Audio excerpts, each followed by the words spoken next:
इयत्ता 9वीं कक्षा के मेरे प्रिय छात्रों, कल हमने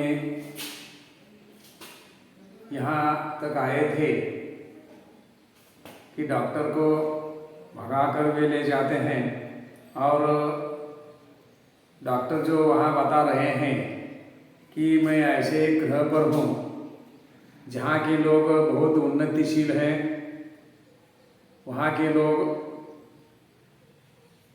मशीन के गुलाम बन चुके हैं और वहाँ ऐसी एक महामारी बढ़ गई है कि जिस महामारी के कारण यहाँ लोगों के अंगों का, बदन का एक एक अंग अपने आप झड़ रहा है और यह झड़ने वाला जो अंग है ये दूसरा लगाने के लिए यहाँ डॉक्टर को वे उस ग्रह पर लेकर गए हैं और यहाँ तो वे कहते हैं कि ज़्यादा मात्रा में हुआ तो पृथ्वी पर ऐसे दिन आने में देर नहीं लगेगी। यानी जो भी वहाँ जिस ग्रह पर गए हैं वहाँ जो बीमारियाँ बढ़ गई हैं, इस बीमारी का कारण वे बताते हैं कि जो औद्योगिक क्षेत्र जो है, कारखाने हैं, उनके कारण मानव जीवन पर क्या उसका असर हो रहा है और सभी काम मशीन द्वारा हो रहे हैं,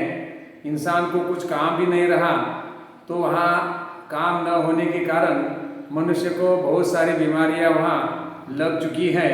तो यह सड़न ने शरीर का एक एक हिस्सा सड़ने का जो रोग है, बीमारी है, तो वहाँ फैल गई है और ऐसे वे कहते हैं कि ऐसा जब हुआ तो ये बीमारी पृथ्वी पर आने को कुछ देर नहीं लगेगी। आज भी पृथ्वी पर आपको मालूम है कि कैंसर, दिल की बीमारियां, तनाव के कारण होने वाली बीमारियां, ब्लड शुगर आदि भविष्य यानी उस भविष्य का संकेत है कि इस ग्रह पर जो मुसीबत खड़ी हुई है, ऐसी मुसीबत हमारे ग्रह पर यानी पृथ्वी पर भी होने को ज़्यादा देर नहीं लगेगा। तो यहाँ क्या होगा, ऐसा होगा तो मनुष्य का यानी इंसानों का यानी नामो निशान मिट जाएगा।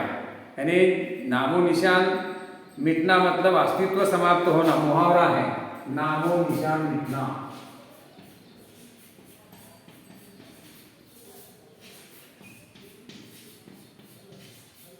नामो निशान मिटना यानी अस्तित्व, मनुष्य का जो अस्तित्व है, अस्तित्व मिट जाना, अस्तित्व गायब हो जाना। यानी मनुष्य का जो अस्तित्व है, यह अस्तित्व गायब हो जाएगा और बस क्या रहेगा इस पृथ्वी पर, ऊंची ऊंची इमारतें, बड़े बड़े कारखानों की चिमनियाँ और दैत्याकार, दैत्य यानी राक्षस, दैत्य ने राक्षस जैसी मशीनें रहेगी। इंसान का नामो निशान मिट जाएगा, इंसान इस दुनिया से खत्म हो जाएगा। तो आगे क्या कहते हैं कि आप सोच रहे होंगे कि जो देश विज्ञान में इतना आगे बढ़ चुका है वह चिकित्सा शास्त्र में इतना पीछे कैसे रह गया। इसका कारण यह रहा है कि यहाँ के निवासियों का शरीर खूब मजबूत होता है, उसकी ऊपरी चमड़ी मोटे प्लास्टिक जैसे पदार्थ की बनी होती है, इस पर हवा, पानी या मिट्टी का कोई असर नहीं होता। हाँ, जब ये बच्चे रहते तब अवश्य चमड़ी नरम रहती है, लेकिन बाद में धीरे धीरे वह सख्त हो जाती है। यह सब यहाँ की जलवायु का प्रभाव है। यहाँ के लोग बीमार नहीं पड़ते, इसलिए उन्हें चिकित्सा की जरूरत नहीं पड़ती और जब किसी चीज़ की जरूरत न हो तो भला उसके बारे में कोई कैसे सोच सकता है। इसी कारण ये लोग चिकित्सा शास्त्र में पीछे रह गए हैं। किंतु अब इन पर मुसीबत आ गई है। वे कहते हैं कि यहाँ के जो उस ग्रह पर जो लोग हैं, वे लोग इतने विज्ञान में इतने आगे बढ़ चुके हैं, तो वहाँ चिकित्सा शास्त्र में बहुत पीछे हैं। और इसका कारण यह है कि यहाँ के रहने वाले जो लोग हैं नागरिक ये मजबूत है, मोटे हैं, बलशाली हैं और उसकी जो चमड़ी है, चमड़ी प्लास्टिक जैसी बनी है, ताकि वहाँ का जो वातावरण है, इस वातावरण के कारण वह उनकी चमड़ी जाड़ हो गई और मोटी हो गई है, प्लास्टिक जैसी बन चुकी है। ये किसका नतीजा है? तो इस पर हवा, पानी या मिट्टी का कोई असर नहीं होता। हवा, पानी, मिट्टी, इसका कोई असर नहीं होता। जब ये बच्चे होते हैं तब ये नरम रहते हैं, जब वो बड़े होते हैं तब यह प्लास्टिक जैसी उनकी चमड़ी होती है और यहाँ धीरे धीरे ये चमड़ी प्लास्टिक जैसी होती है। यहाँ के सभी लोगों का ऐसा होना ये किसका प्रभाव है? यानी ये प्रभाव का मतलब परिणाम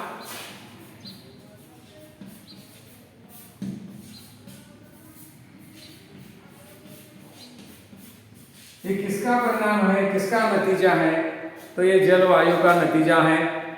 और यहाँ के लोग अक्सर बीमार नहीं पड़ते और बीमार न पड़ने के कारण यानी यहाँ कोई सोच भी नहीं सकता। अगर कोई बीमारी नहीं तो वे क्या सोचेंगे? चिकित्सा शास्त्र की वहाँ जरूरत नहीं पड़ती उन्हें। जब किसी को किसी चीज की जरूरत होती है, नहीं होती, तो उस चीज के बारे में भला वो कैसा सोचे? आपको किस चीज की जरूरत नहीं तो आप उसके बारे में नहीं सोचते। जिस चीज की जरूरत होती है उसके बारे में हम सोचते हैं और इसके कारण वहाँ के लोग चिकित्सा शास्त्र में पीछे रह गए हैं। किंतु अब उन पर एक ऐसी मुसीबत आई है, मुसीबत का मतलब संकट, मुसीबत, आपत्ति, विपदा, ये विपदा आई है, आपत्ति आई है, ऐसा डॉक्टर कहते हैं। और आगे मैंने सदन रोग का अध्ययन कर लिया और इसके शरीर की बनावट का भी, किंतु समस्या यह है कि पृथ्वी के चिकित्सा सिद्धांतों को यहाँ लागू नहीं किया जा सकता। फिर भी कोशिश कर रहा हूँ। इस घातक रोग के इलाज के लिए दवाएं बनाना है, अंग प्रत्यारोपण के लिए दवाएं तथा आवश्यक साथ सामान बनवाना है। ये काम अकेले मेरे लिए कर पाना संभव नहीं है। मेरा छुटकारा भी यहाँ से तभी होगा जब मैं इन्हें इस मुसीबत से बचने का रास्ता बता सकूं। इसलिए अब ये लोग योजना बना रहे हैं कि मेरी सहायता के लिए पृथ्वी से कुछ और वैज्ञानिकों और डॉक्टरों को लाया जाए। मैं उनकी बात से सहमत नहीं हूँ। मैं समझता हूँ, मैं तो चाहता हूँ कि ये लोग स्वयं ही सारी बातें सीख ले और अपना इलाज अपने आप कर ले, किंतु उसके लिए ये अभी तैयार नहीं है। यही कारण है कि अब यह बात गुप्त रखी जा रही है।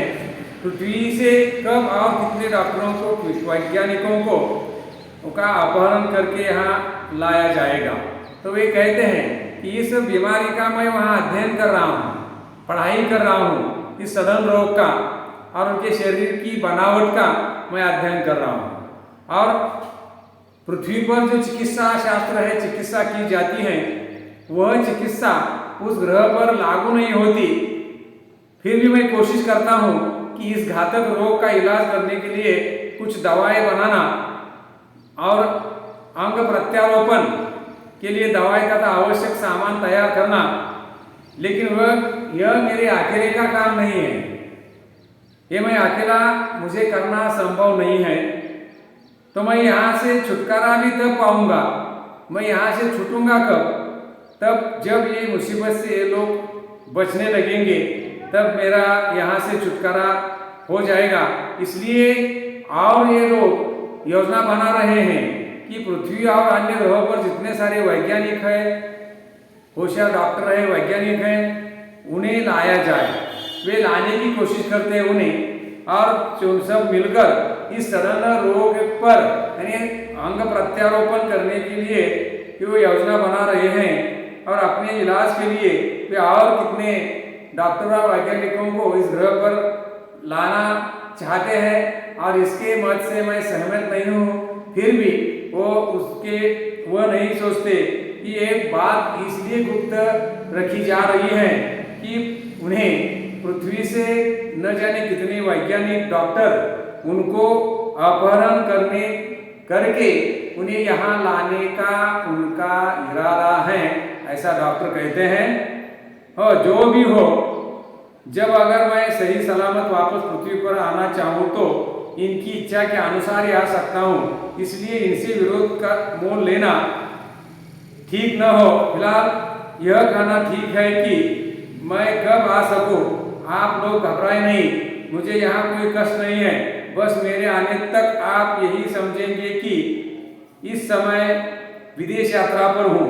तो डॉक्टर सभी लोगों को, जो काफ़ी डर पैदा हुआ था लोगों के मन में, सभी रिश्तेदार जो हैं, मित्र हैं, जो मरीज हैं, तो उन्हें कहते हैं कि जो भी हो, मैं पृथ्वी पर वापस तब आ सकता हूँ, मैं आना चाहता हूँ, लेकिन मैं अपनी इच्छा के अनुसार पृथ्वी पर नहीं आ सकता और मैं उनसे विरोध नहीं कर सकता, खतरा मोल नहीं ले सकता, ये ठीक नहीं होगा। फिलहाल यह कहना कठिन है कि मैं पृथ्वी पर कब वापस आ सकूं। आप लोग घबराए नहीं, मुझे यहाँ कोई कष्ट नहीं, कष्ट यानी यातना,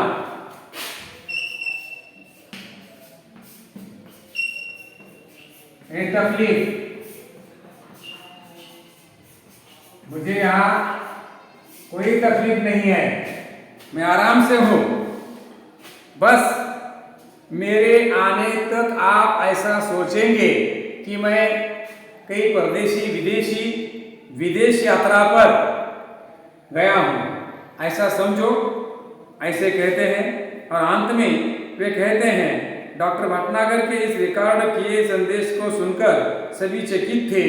कितना बड़ा रहस्योद्घाटन भी हुआ था आज के लिए और भविष्य के लिए भी। डॉक्टर की जो सीढ़ी, वह आप सीढ़ी में आवाज़ सुनी तो लोगों को ये रिकॉर्ड का संदेश सुनकर सभी लोग चकित हो गए, आश्चर्यचकित हुए, अचंभित हो गए। और कितना बड़ा जो रहस्य था, इसका रहस्य खुल गया, और आज के लिए भी और भविष्य के लिए भी। तो यहाँ इस बात के अनुसार डॉक्टर का कहना यह है कि आजकल विज्ञान के युग में मनुष्य कैसा मशीनों का गुलाम बन चुका है, और ये कील कारखाने, औद्योगिक क्षेत्रों के कारण मनुष्य को न जाने कौन सी कितनी बीमारियों के साथ संघर्ष करना पड़ता है। तो इस ग्रह पर के लोगों को जो सदन की बीमारी हो चुकी थी, इस सदन की बीमारी को रोक नहीं पाते, इसलिए वे क्या करते हैं, ऐसे डॉक्टर वैज्ञानिकों को वहाँ लेकर गए हैं। तो एक विज्ञान कथा के माध्यम से ऐसी एक